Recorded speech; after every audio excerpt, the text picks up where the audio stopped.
আসসালামু আলাইকুম প্রিয় সপ্তম শ্রেণীর শিক্ষার্থীবৃন্দ। এ পর্যায়ে তোমাদের ইংরেজি বইয়ের ইউনিট 4 এর লেসন 2 এর টিচার এই প্যাসেজটি নিয়ে আলোচনা করা হবে। যেহেতু part by part video upload করা হয়, তাই তোমরা যারা নতুন তারা অবশ্যই চ্যানেলটি সাবস্ক্রাইব করবে এবং ইতিমধ্যে যারা সাবস্ক্রাইব করেছো তাদেরকে অসংখ্য ধন্যবাদ জানাই। তো চলো শুরু করি। এ টিচার একজন শিক্ষিকা, কিওয়ার্ডস। তো এই প্যাসেজের কিছু ওয়ার্ড দেওয়া হয়েছে, এখন আমরা এই ওয়ার্ডগুলো অর্থ জানবো। কোম্পানি, কোম্পানি মানে কোম্পানি। ভ্যাকেন্ট মানে হচ্ছে শূন্য বা খালি। স্ট্যাটাস অর্থ পদমর্যাদা। রেসপেক্ট মানে শ্রদ্ধা। ইন লস মানে শ্বশুরবাড়ির লোকজন। একাডেমিক মানে শিক্ষা সংক্রান্ত। অ্যাডমিয়ার মানে শ্রদ্ধা করা। ডেমনস্ট্রেট প্রদর্শন করা। ইন্সপায়ার মানে অনুপ্রাণিত করা। আর করিডোর মানে বারান্দা। রিড অ্যাবাউট মিস শাহানা হুদা, জনাবা শাহানা হুদা সম্পর্কে পড়ো। শাহানাজ হাজবেন্ড, শাহানার স্বামী মিস্টার জামিল হুদা, জনাব জামিল হুদা ওয়ার্কস কাজ করে ইন এ কোম্পানি অফিস একটি কোম্পানিতে। হিজ ফার্ম তার প্রতিষ্ঠানে হ্যাজ এ ভ্যাকেন্ট পজিশন একটি খালি পদ রয়েছে।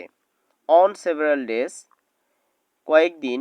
হি টোল্ড শাহানা তিনি শাহানাকে বললেন, I want you to apply for the post আমি তোমাকে এই পদের জন্য আবেদন করাতে চাই।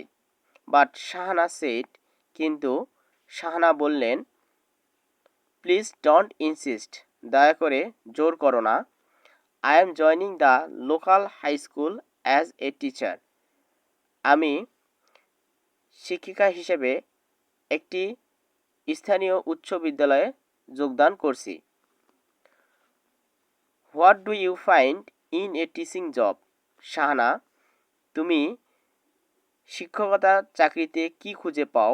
Shahana, I don't want you to do it আমি তোমাকে এটি করতে দিতে চাই না।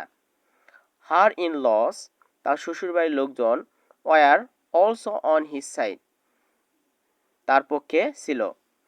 ইয়েট তবুও Shahana joined the school against the will of the family তবুও শাহানা পরিবারের ইচ্ছার বিরুদ্ধে বিদ্যালয়ে যোগদান করেছিলেন।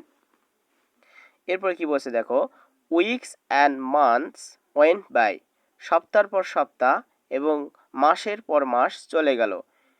এভরিডে প্রতিদিন Shahana helps with the household work Shahana সাংসারিক কাজে সাহায্য করে।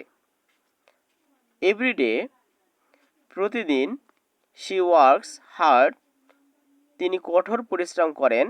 টু প্রিপার প্রস্তুত করতে হার লেসন তার পাঠগুলো প্রতিদিন তিনি তার পাঠগুলো প্রস্তুত করতে কঠোর পরিশ্রম করেন। এভরিডে প্রতিদিন শি গোজ টু স্কুল প্রতিদিন তিনি স্কুলে যান। টিচেস হার স্টুডেন্টস তার ছাত্রছাত্রীদের শিক্ষা দান করান। And helps both weak and bright ones এবং দুর্বল এবং মেধাবীদের উভয়দের সাহায্য করেন। They often come to her in teachers room এখানে বলা হচ্ছে যে তারা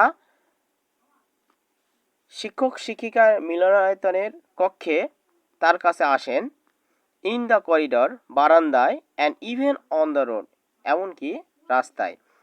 and talk to her about any academic or personal problems শিক্ষা অথবা ব্যক্তিগত সমস্যা সম্পর্কে তার কাছে কথা বলেন। তো দেখো এরপরে কি বলছে যে উইদিন এ ইয়ার এক বছরের মধ্যে Shahana becomes a very good teacher Shahana একজন ভালো শিক্ষিকা হলেন। স্টুডেন্টস গিভ হার সালাম হোয়ার ইভার দে সি হার ছাত্রছাত্রীরা যেখানে তাকে দেখতেন সেখানে তাকে সালাম দিতেন। টিচার্স শিক্ষক শিক্ষিকা ইভেন দ্য হেড টিচার এমনকি প্রধান শিক্ষক অ্যাডমিয়ার হার তার প্রশংসা করেন।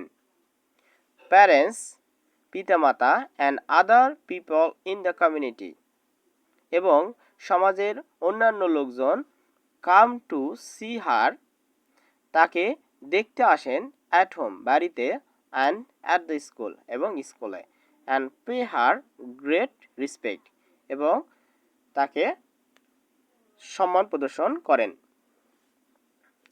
আচ্ছা, এরপর কি বলছে দেখো, one day her husband said, একদিন তার স্বামী বললেন, you have open my eyes Shahana, তুমি আমার চোখ খুলে দিয়েছো Shahana. Teaching is more than a job, শিক্ষকতা একটি কাজের চেয়ে বেশি কিছু। আই ডিডন্ট নো ইট, আমি এটি বুঝতে পারিনি। কংগ্রেচুলেশন, অভিনন্দন। থ্যাংক ইউ, তোমাকে ধন্যবাদ। শি স্মাইল্ড, তিনি হাসলেন। টেল মি, আমাকে বলো Shahana, how you could be such a great teacher, তুমি কিভাবে এমন মহৎ শিক্ষিকা হয়ে উঠলে। Jamil wanted to know, Jamil জানতে চাইল। তো দেখো এরপর কি বলছে যে, I do not only teach my subject, আমি শুধুমাত্র আমার বিষয় পড়াইনি। I care for my students, আমি আমার ছাত্রছাত্রীদের যত্ন নিই। আই লাভ দেম, আমি তাদের ভালোবাসি। I myself demonstrate good behaviour, আমি নিজে ভালো আচরণ প্রদর্শন করি। And inspire them to be good, এবং তাদের ভালো হতে অনুপ্রাণিত করি। দ্যাটস অল আই ডু, আমি এসব করি। রিপ্লাইড শাহানা, শাহানা উত্তর দিলেন। তো এই ছিল তোমাদের আজকে আলোচনা। তো পরবর্তী কোনো ভিডিওয়ে আমি বি নম্বরে এবং সি নম্বর এই দুইটি নিয়ে আলোচনা করব। তো ততক্ষণ পর্যন্ত ভালো থেকো, সুস্থ থেকো, আল্লাহ হাফেজ।